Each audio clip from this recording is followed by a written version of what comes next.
Labdien, mans vārds ir Mārcis Leja, esmu gastrocentra gastroenterologs un šobrīd gribētu pastāstīt par funkcionāliem izmeklējumiem, ko gastrocentrs jau veic krietni daudz gadus. Tie nav izmeklējumi, ko veic vispārējā veselības pārbaudē, bet pie specifiskām sūdzībām tie ir neaizvietojami, un šobrīd pasaulē esošās ārstēšanas vadlīnijas īsti pat neļauj detalizētu ārstēšanu noteikt, ja nav veikta šī izmeklējuma. Vispirms par varības vada manometrijas veikšanu. Šo izmeklējumu ir racionāli veikt tad, ja gadījumā cilvēkam ir rīšanas grūtības.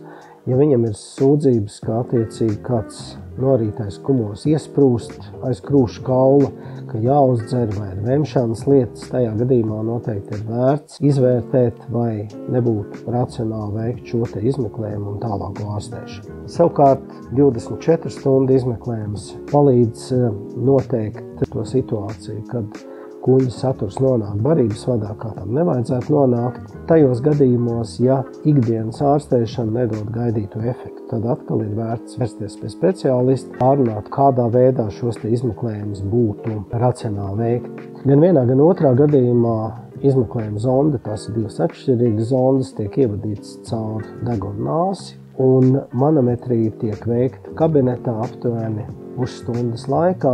Savukārt pH-metrijas izmeklējums, impedances izmeklējums tiek veikts mājas apstākļos. Mēs pacienta varības vadā ievietojam maziņu zondi, un pacientam ir nozīmēts normāls dzīves ritms, ēdot, kustoties, un pēc 24 stundām viņš atnāk atpakaļ, kad zonda tiek izņemta un attiecīgi pieraksts analizēts.